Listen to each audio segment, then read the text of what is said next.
Bonjour, voici les titres de cette édition. Nous parlerons actualité avec R. Kelly qui fait face à deux nouvelles accusations d'agression sexuelle. Ensuite, nous parlerons cinéma avec US qui est un film d'horreur américain et nous parlerons aussi littérature avec le livre intitulé Les politiciens assassins du peuple sénégalais de Malingom. Et pour finir, nous parlerons musique avec Les Planètes. M. Pokora tease son nouveau single et son clip futuriste. Tout de suite, le développement. King FM, le journal de la culture. Bonjour à vous, chers auditeurs internautes de King FM. Ravi de vous retrouver encore une fois dans votre journal de la culture à la présentation Katingaï. De l'autre côté de la baie vitrée à Madissi, côté technique, à Limatungaï, côté digital. Actualité. R. Kelly est une nouvelle fois accusé d'harcèlement et d'agression sexuelle. Deux jeunes femmes affirment en effet avoir été agressées par le chanteur à Baltimore. Après un concert, l'avocate du droit des femmes Gloria Allred a dévoilé lors d'une conférence de presse que Rochelle Washington et la Tresa Scaff portaient plainte contre l'artiste. Les deux femmes étaient mineures au moment des faits, comme le rappelle la BBC. Elles affirment avoir été invitées à la fête suivant la prestation de l'interprète de I Believe I Can Fly et déclare avoir été fournies en cocaïne, marijuana et alcool lorsqu'elles ont suivi le chanteur dans sa chambre d'hôtel. Rochelle Washington et la Tresa Scaff expliquent qu'en entrant dans la suite du chanteur, il les attendait, le sexe dépassant son pantalon. R. Kelly aurait tenté d'avoir une relation sexuelle avec les deux adolescentes, mais Rochelle Washington déclare avoir refusé, tandis que la Tresa Scaff aurait accepté. Elle ajoute cependant qu'elle était trop éméchée pour donner son consentement. Cinéma. US est un film d'horreur américain écrit, produit et réalisé par Jordan Peele, dont la sortie est prévue en 2019. Papy Fall.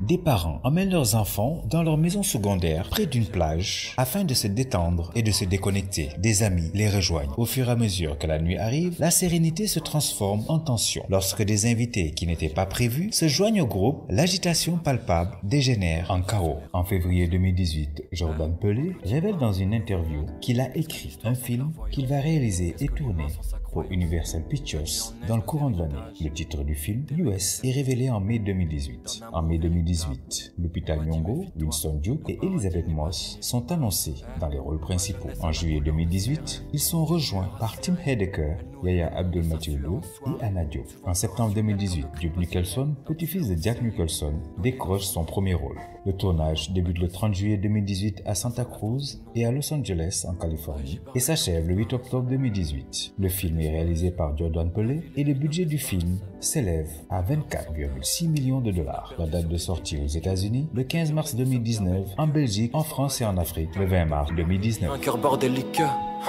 faudra le rafistoler, faire grandir les âmes. Merci à vous, Papy Fall, pour ces détails.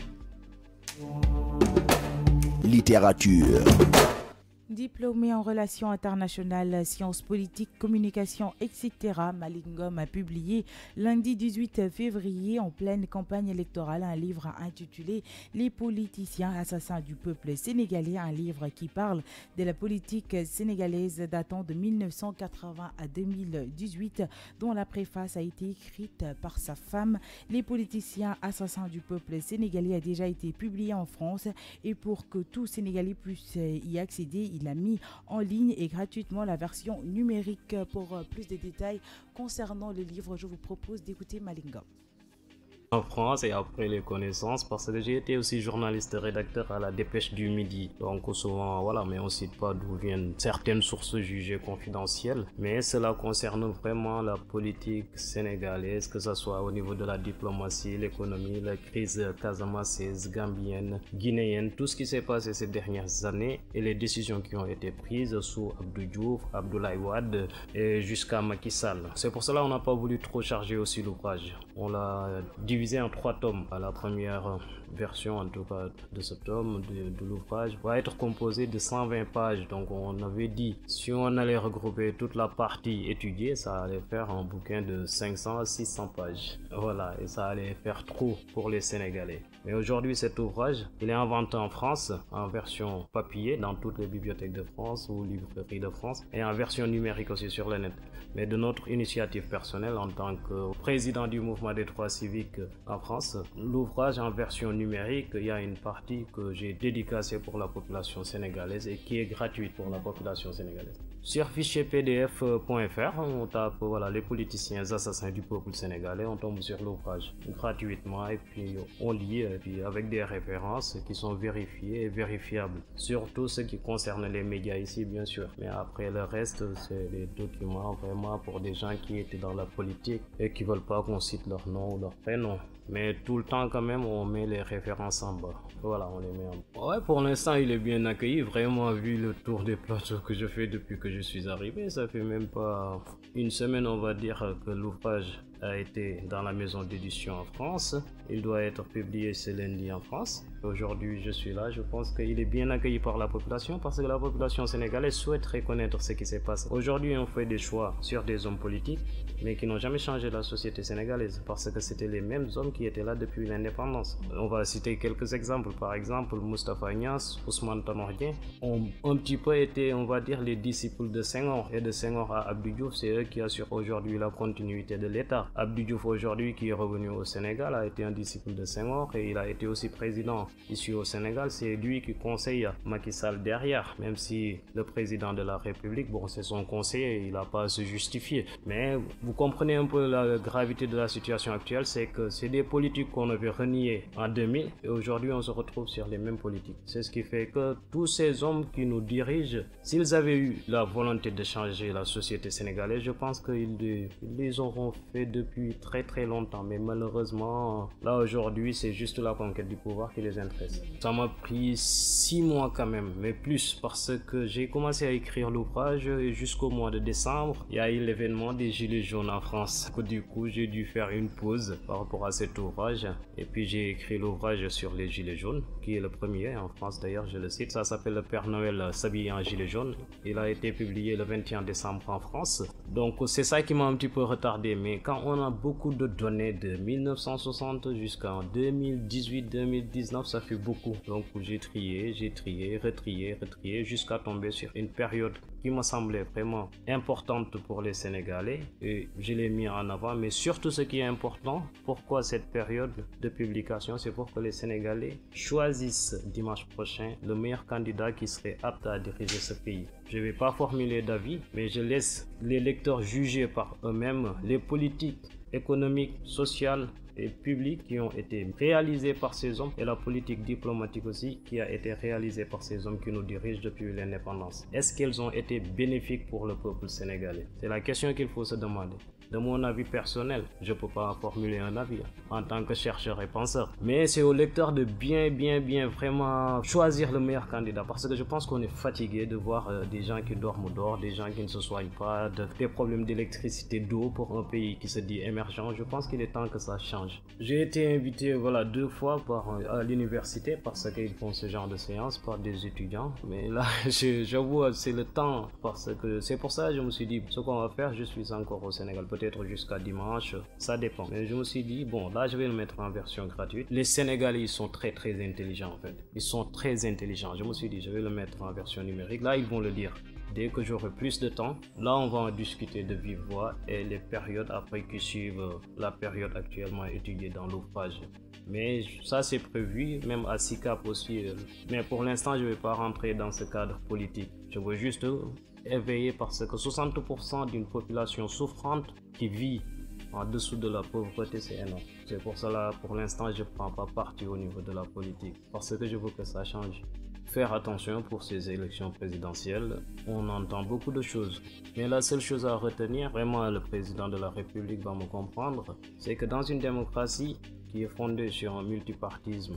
Il ne peut pas y avoir juste une élection qui soit gagnée au premier tour. C'est pas possible. Parce que déjà, la division des villes le montre bien en fait. Et l'électorat du président de la République, en tout cas le président sortant, aujourd'hui on peut parler de lui, son premier électorat a beaucoup changé au fur des dernières années, vu que la dette sénégalaise a augmenté, tout a augmenté, la vie est devenue plus chère. Mais pour que les élections se passent dans le calme, il faut qu'il y ait un deuxième tour. Après, à l'issue du deuxième tour, les gens, voilà, peu importe le vainqueur, que ce soit Macky, Idi, Sonko, Madi Kenyan ou Issa Sall, il y aura un vainqueur forcément. Mais après que les Sénégalais rentrent dans la paix, dans le calme. J'appelle à la paix pour tous les Sénégalais et de dire aussi au gouvernement de faire le nécessaire pour que ce scrutin de dimanche prochain ne soit pas comme 88, 93, mais vraiment dans le calme. Musique. Les amis, je vais me retirer quelques mois des réseaux sociaux, tout va bien, rassurez-vous. Mais comme vous le savez, j'ai juste besoin d'un vrai break en me coupant de pas mal de choses afin premièrement de redescendre après tout ce que j'ai vécu d'extraordinaire ces 15 dernières années. Écrivait M. Pokora à ses fans en début d'année 2018 pour expliquer sa longue pause. Le chanteur a notamment eu besoin de prendre du recul après l'énorme succès de son album de reprise de Claude François, My Way, écoulé à près de 600 000 exemplaires.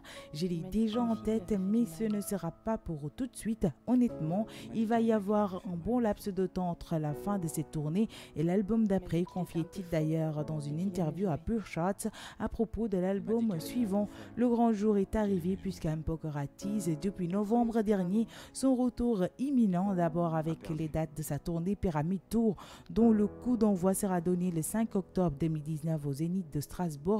Que les fans se rassurent, le nouvel album d'M. Pokora est prêt, comme l'a annoncé l'artiste sur les réseaux sociaux, dévoilant alors le nom de quelques collaborateurs dont Yohan Mallory, déjà commandé ses disques à la poursuite du bonheur 2012 ou Red 2015 pour faire grimper l'attention. L'interprète de cette année-là a même dévoilé quelques secondes d'une chanson inédite avant de publier une photo des coulisses du tournage de son clip très attendu, ainsi que quelques clichés pris durant les répétitions d'une chorégraphie. Bonne nouvelle, les choses s'accélèrent puisque M. Pokora vient de révéler que son nouveau single s'intitule Les Planètes et que son clip est sur le point d'être mis en ligne.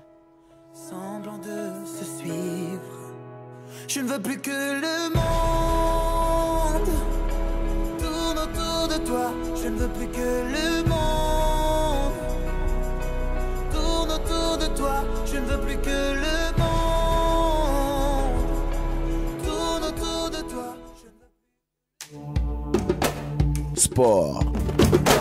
Transfert, la FIFA a frappé très fort pour avoir enfreint les règles concernant les transferts de joueurs mineurs. Chelsea a été puni par l'instance qui a annoncé ce vendredi une interdiction de recruter pour les 2 prochaines fenêtres de transfert, soit jusqu'à l'été 2020. Les Blues écopent également d'une amende de 600 000 francs suisses, un peu moins de 530 000 euros. Toujours en sport, Ligue Europa, défaite à l'aller 1-0. Arsenal s'est finalement qualifié pour les 8e de finale de la Ligue Europa en renversant le Beit Borisov ce jeudi à l'Emirates Stadium 3-0. Votre agenda culturel. Et ceci mettra un terme à votre journal de la culture. Vous aurez le prochain marché mensuel des produits locaux de Guinou le 13 octobre à la place du souvenir pour les fans de manga et jeux. Vous aurez Planeta, festival de manga, gaming et cosplay. Escape Africa et Futucom Planet est présent pour la première fois à Dakar, un festival comique du 20 au 22 avril à la place du souvenir. Et pour vous qui aimez la danse, vous aurez la soirée Rumba Regard Féminin sur la Rumba congolaise présentée par l'association Lumière des Cultures en collaboration avec Sido Service et ICA Group. La soirée Rumba est une cérémonie culturelle qui se tient tous les ans depuis 2015 à Dakar au Sénégal et ce sera du 25 au 29 mars 2019. Culture, musique, art, cinéma, danse, tout ici. Le journal de la culture sur King FM avec Cathy.